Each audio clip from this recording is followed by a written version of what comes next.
तपोभूमि के देवी मां सुरकंठा के चरणों में नतमस्तक करते हुए इस पावन मिट्टी में की शोभा बढ़ाने वाली मां सरस्वती के कदमों में नतमस्तक करते हुए शाम नदी के तट पर बसा हुआ राजकीय इंटर कॉलेज पुजार गांव के प्रधानाचार्य जी, एसएमसी के अध्यक्ष जी, एसएमसी के अन्य सदस्य एवं शिक्षक एवं शिक्षिकाएं, प्यारे छात्र छात्राओं, अभी मेरे साथियों ने आपको संविधान के बारे में बताया कि संविधान हम लोगों के किस तरीके से रक्षा करता है। प्यारे छात्र छात्राओं, आज ये खुली हवा में हम लोग जी रहे हैं, इस स्वच्छ वातावरण में हम जी रहे हैं। क्या कभी आपने इसकी कल्पना की? एक टेहरी जो जनपद था,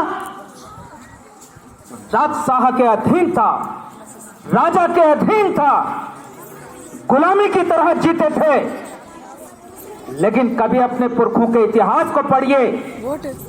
जरूरत आज उन पुरखों के इतिहास पढ़ने की है जिन्होंने अपने राजशाही से आपको जो कि आजाद कराया,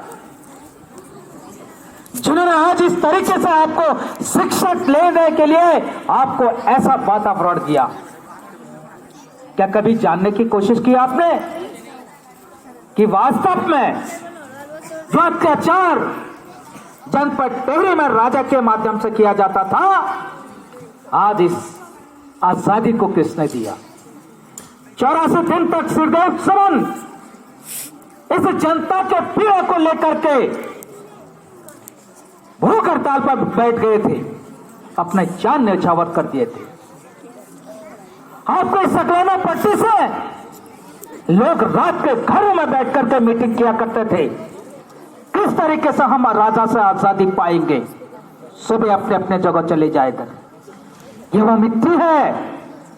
ऐसे क्रांतिकारी खून हमारे दिलों के अंदर होना चाहिए, हमारे जज्बों में होना चाहिए, हमें ऐसा संघर्षशील व्यक्तित्व हमारे अंदर होना चाहिए। क्या कभी हमने इस तरीके का जुनून अपने अंदर पैदा किया? इस तरीके से जिम्मा लिया हमने कि जो जिम्मा हमारे बुजुर्गों ने लिया था। ऐसा ही इतिहास इस देश का रहा है। आज जो संविधान है, उस संविधान ने इस तरीके से आजादी की हवा दी है। आज लड़कियों को इस तरीके से शिक्षा पाने का अधिकार दिया है, आज महिलाओं को शिक्षा का अधिकार दिया है, आज शादी में वोट देने की आजादी है। ये सब संविधान की देन है। जिस महिलाओं को शिक्षा लेने का अधिकार नहीं था, महिलाओं को वोट देने का अधिकार नहीं था, ये सभी अधिकार आज जो है हमको संविधान में मिलता है। मौलिक अधिकार आपको बड़े हैं, उन्हीं मौलिक अधिकारों के अंतर्गत आप यहां पर जो है कि अपनी शिक्षा के अधिकार की बात करते हैं। ये सब संविधान में रची हुई चीजें। हमें उस जड़ पर जाना पड़ेगा कि वास्तव में आज हम इस तरीके से बैठे हैं, इस लायक बैठे हैं, इस शिक्षा को प्राप्त कर रहे हैं, तो किसकी बदौलत कर रहे हैं, ये हमारे अंदर जानकारी होनी चाहिए। ये सोचने का तर्क होना चाहिए हमारे अंदर। आज कई लोग जो है कि गांव में जाकर के जिन महिलाओं को कभी वोट देने का अधिकार ही नहीं था, आज वो जनप्रतिनिधि भी बन करके हमारे बीच में, हमारे देश में, हमारे प्रदेश में बड़े बड़े पदों पर आसीन हैं। वो किसकी देन है?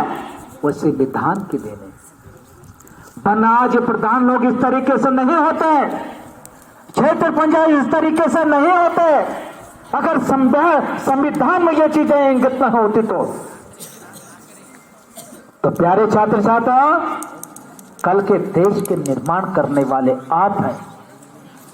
इस क्षेत्र के लिए काम करने वाले आप हैं। इस प्रदेश को चलाने वाले आप हैं।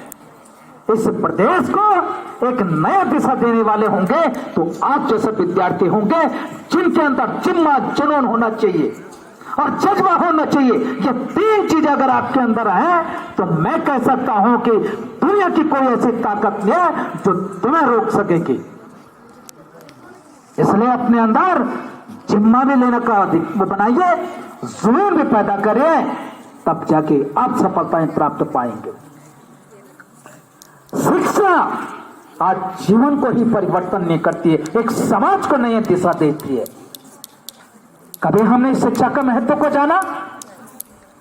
हमने इस शिक्षा को खाली पास होने तक का बनाया। मैं विद्वान उस आदमी को नहीं मानता कि सब चीज को ज्ञात हो, मैं विद्वान उस आदमी को मानता हूं जो शिक्षा ग्रहण करके समाज को एक नई दिशा देता है, समाज को एक नई परंपरा बना के देता है, समाज को एक इतिहास सर्जन करके देता है, समाज में एक समानता की भाव लेके आता है, समानता एक जो कि भावना करता है, वो विद्वान होता है।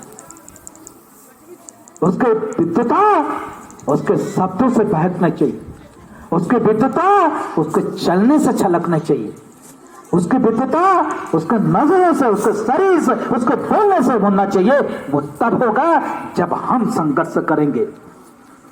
हम गांव के लोग हैं, ग्रामीण क्षेत्रों के लोग हैं, हम दराती को तेज कराते हैं, दराती बनाते हैं, तेज धार लगाते हैं। हम कब लगाते हैं? जब हम लोहार के पास ले जाते हैं, गरम लोहा को जो कि गरम आग में डाल करके उसको पीट पीट करके हथियार बनाता है, तब जब तेज हथियार बनता है।